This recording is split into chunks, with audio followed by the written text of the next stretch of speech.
शनि के रिंग लुप्त हो रहे हैं।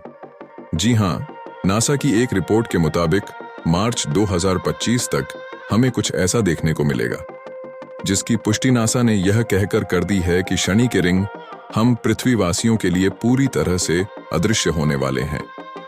जिसका मूल रूप से मतलब यह है कि वे रिंग जो लाखों वर्षों से शनि को पहचानते आ रहे थे, जो इसे एक चीट कोड की तरह इस्तेमाल करते थे और अन्य सभी ग्रहों में से एक नर्सरी के बच्चे के रूप में भी शनि को ठीक से पहचान सकते थे, वे रिंग अब गायब होने जा रहे हैं। आखिर कैसे? क्या वहां कुछ ऐसा हो रहा है जो नहीं होना चाहिए?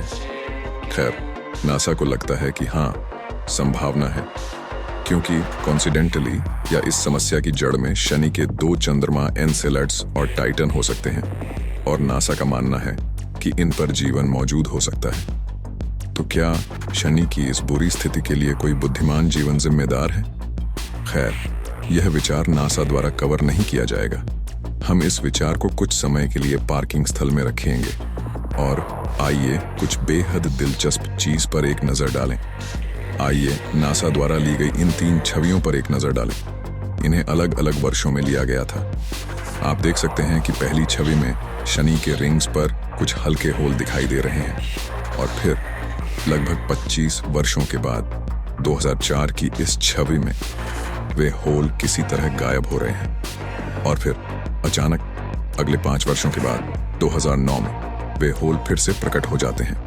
मतलब शनि के रिंग्स के साथ कुछ गड़बड़ हो रही है। दरअसल नासा के गॉडर्ड स्पेस फ्लाइट सेंटर के वैज्ञानिक जेम्स ओ डोनोग्यू ने हाल ही में 2018 में यह खुलासा किया था कि हाँ, नासा की टीमों को शुरू से ही पता था कि शनि के रिंग गायब हो रहे हैं, लेकिन चूंकि वोयाजर 1 और 2 मिशनों का लगातार 3 दशकों तक अध्ययन किया गया था, इसलिए उस घटना की अनुमानित समय सीमा लगभग 300 मिलियन वर्षों के बाद घोषित की गई थी। इसीलिए नासा ने इस पर कभी कोई प्रगति नहीं की। लेकिन इसके बाद बढ़ते अट्रैक्शन के कारण नासा ने बृहस्पति और शनि का अलग अलग अध्ययन करने के लिए एक नए समर्पित मिशन की योजना बनाई, जिसे कैसिनी कहा गया। और कैसिनी अंतरिक्ष यान को शनि की 1 अरब मील की यात्रा पर रवाना करें। और ये वह मिशन था जिसने शनि के रिंग्स के बारे में एक बड़ा अलार्म बजा दिया था। कैसिनी मिशन के डेटा में कहा गया है कि शनि के रिंग्स में होल एक अनोखी विनाशकारी घटना के कारण होते हैं, जो अगले 300 मिलियन वर्षों में गायब नहीं होंगे, बल्कि 3 गुना तेजी से अगले 100 मिलियन वर्षों में शनि के सभी रिंग्स को निगल जाएंगे। तो फिर नासा क्यों कह रहा है कि 2025 तक शनि के रिंग गायब हो जाएंगे? खैर, थोड़ी देर में आपको पूरी कहानी समझ आ जाएगी। लेकिन उससे पहले 2004 में जब कैसिनी लॉन्च किया गया था और कुछ समय बाद जब यह शनि पर पहुंचा, तो नासा ने देखा कि शनि के रिंग मुख्य रूप से पानी और बर्फ से बने थे। ये तो आप पहले से ही जानते होंगे, लेकिन फिर उन्हें पता चला कि उस बर्फीले पानी से बना छल्ला तेजी से बारिश के रूप में शनि पर गिर रहा था। नासा के अनुसार यह बारिश इतनी तेज है कि शनि के हर छोटे से क्षेत्र में केवल आधे घंटे में एक ओलंपिक आकार का स्विमिंग पूल सचमुच भर रहा है।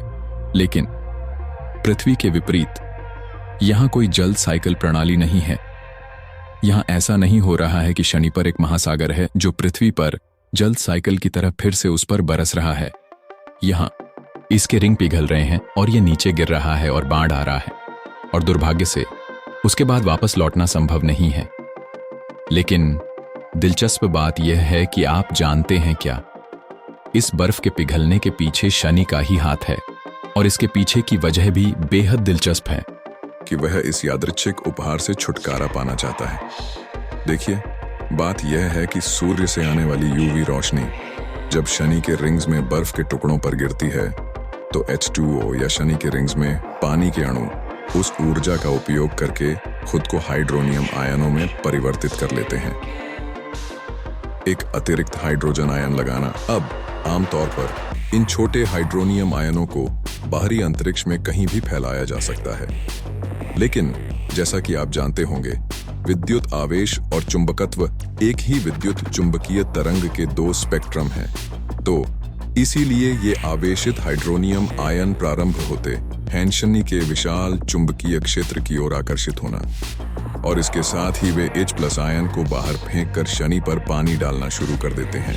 और अब इससे भी अधिक, एक विस्तृत अध्ययन कहता है कि शनि पर जो कुछ भी हो रहा है वह कभी न खत्म होने वाली घटना है, और इसीलिए हर गुजरते सेकंड के साथ शनि के रिंग्स के सभी हिस्से एक एक करके गायब होते जा रहे हैं। तो अब सवाल उन छिद्रों का है जो रहस्यमय तरीके से गायब हो रहे हैं और फिर वापस आकर फिर से गायब हो रहे हैं। कैसे? खैर, जैसे ही नासा के नवीनतम क्षणिक खोजकर्ता, कैसे नहीं, शनि के रिंग्स का अध्ययन कर रहे थे, तभी नासा के वैज्ञानिकों ने उन रिंग्स के छिद्रों में एक इम्पोर्टेंट पैटर्न देखा। उन्होंने देखा कि ये अजीब पैटर्न तब अधिक दिखाई देते हैं जब शनि पर दिन और रात दोनों की अवधि बिल्कुल समान होती है, अर्थात इसके विषुव के दौरान, जब इसकी भूमध्य रेखा और इसके रिंग सूर्य के साथ बिल्कुल संरेखित होते हैं। अब संदर्भ के लिए, पृथ्वी के मामले में ऐसा वर्ष में केवल 2 बार होता है, 21 मार्च और 23 सितंबर को। लेकिन शनि की विशाल कक्षा के कारण यह विषुव हर 15 पृथ्वी वर्षों में एक बार होता है, और ये एक दिन के बजाय महीनों तक चलता रहता है। अब इन सब से आपके मन में एक सवाल आया, यदि विषुव के दौरान शनि की भूमध्य रेखा और उसके वलय सूर्य के साथ संरेखित होते हैं और इसीलिए सीधी धूप केवल उसके बाहरी वलय पर ही पड़ती है, तो बर्फ को पिघलाकर शनि के अंदर के वलय में होल क्यों बनाए जा रहे हैं? निश्चित रूप से शनि के रिंग्स में कुछ और भी घटित हो रहा है जिसे हम अभी तक डिकोड नहीं कर पाए हैं। लेकिन ठीक है, कुछ स्वतंत्र भौतिकविदों का मानना है कि ऐसा इसलिए हो रहा है क्योंकि विषुव के दौरान शनि की अंगूठी में तैर रहे आयन सपाट अंगूठी में मिश्रित होने के बजाय स्पाइक्स बनाना शुरू कर देते हैं, जो खुद को इकट्ठा करके खड़ी संरचनाओं का निर्माण करते हैं, उनके नीचे होल छोड़ना। दरअसल इन भौतिक विज्ञानियों के अनुसार जब सूर्य की गर्मी शनि के आंतरिक रिंग्स तक नहीं पहुंच पाती है तो वे रिंग ठंडे होने लगते हैं, और इसीलिए उन रिंग्स में मौजूद कुछ चीजों के चुंबकीय गुण बढ़ जाते हैं। अब जो लोग शायद नहीं जानते, उनके लिए यह कोई अनोखी घटना नहीं है। ऐसा आमतौर पर हर चुंबकीय चीज के साथ होता है, क्योंकि किसी भी वस्तु में परमाणु सामान्यतः अलग अलग दिशाओं में कंपन करते हैं, और इसके कारण उन परमाणुओं का चुंबकीय क्षेत्र भी विपरीत दिशा में संरेखित हो जाता है और एक दूसरे को रद्द कर देता है। लेकिन जब उस चीज की गर्मी कम होने लगती है तो उसके परमाणु धीरे धीरे कंपन करना बंद कर देते हैं, और इसलिए शुद्ध चुंबकत्व बढ़ता है। मतलब कुल मिलाकर अगर वे भौतिक विज्ञानी सही हैं तो शायद उन छिद्रों में मौजूद चीजें पूरी तरह से शनि पर नहीं गिरी हैं, बल्कि वे शनि के मजबूत चुंबकीय क्षेत्र के साथ संरेखित हैं, और शनि की अंगूठी के कुछ हिस्से स्पाइक्स के रूप में ऊपर और नीचे तैर रहे हैं। लेकिन अगर ऐसा है तो फिर नासा क्यों कह रहा है कि ये रिंग 2025 में पूरी तरह गायब हो जाएंगे? जैसा कि आपने देखा, अभी तक किसी भी गणना से यह सिद्ध नहीं हो रहा है कि ये रिंग इतनी जल्दी नष्ट हो जाएंगे, और इससे भी बदतर, कुछ कहते हैं 300 मिलियन वर्ष, कुछ कहते हैं 100 मिलियन वर्ष, कुछ लोग तो यहाँ तक कहते हैं कि अंगूठियों में मौजूद चीजें बिल्कुल वैसी ही हैं, वे रिंग्स के ठीक ऊपर और नीचे छिपे होते हैं। तो फिर यहाँ सच क्या है और झूठ क्या है? खैर, इसी असमंजस के साथ हम एक कदम पीछे हटे और एक बार फिर 2025 की इस पूरी खबर को नए दिमाग से देखा, और हमें पता चला कि शनि के रिंग 2025 में गायब हो जाएंगे, लेकिन केवल पृथ्वीवासियों के लिए। दरअसल जब हमने देखा कि नासा विशेष रूप से मार्च 2025 कह रहा है, तो स्वाभाविक रूप से हमने सोचा कि चलो एक काम करते हैं, उस विशेष महीने में शनि किस फेज में होगा और पृथ्वी से कैसा दिखेगा, चलो पता करते हैं। और जैसे ही हमने इसे देखा, सब कुछ बिल्कुल स्पष्ट हो गया। दरअसल मार्च 2025 में सूर्य और पृथ्वी के साथ शनि की भूमध्य रेखा पूरी तरह से लंबवत संरेखित होने जा रही है। इसका मतलब है कि पृथ्वी से शनि के रिंग कुछ इस तरह दिखेंगे, मानो हम किसी कागज को उसकी तरफ से देख रहे हों। और अब जरा सोचिए, अगर आप किसी कागज को बगल से देखेंगे और वो भी दूर से, तो आपको क्या दिखेगा? बिल्कुल कुछ भी नहीं। वह कागज आपके लिए वैकल्पिक रूप से गायब हो जाएगा।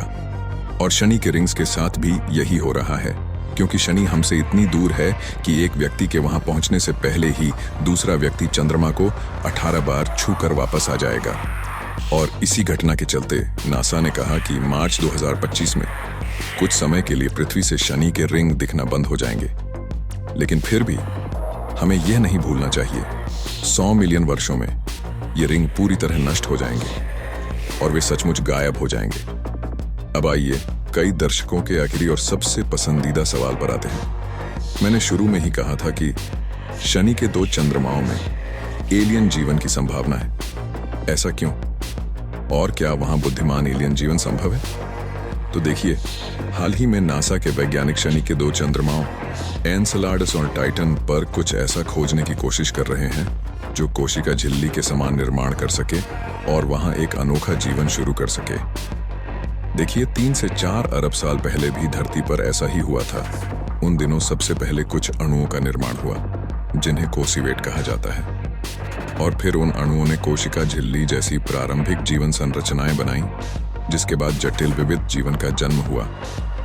देखिए, कोशिका झिल्ली के बिना कोशिका नहीं बन सकती। कोशिकाओं की दीवारें हैं जो अंदर के तत्वों को अक्षुण्ण रखती हैं ताकि अंदर प्रतिक्रिया हो सके और जीवन बनाने के लिए एक स्थिर वातावरण हो सके। अब शनि के चंद्रमाओं के मामले में वैज्ञानिकों को कार्बन से बने एक्रिलोनिट्राइल नामक कुछ यौगिक मिले हैं और नासा का कहना है कि ये यौगिक एक साथ मिलकर कोशिका झिल्ली का निर्माण कर सकते हैं।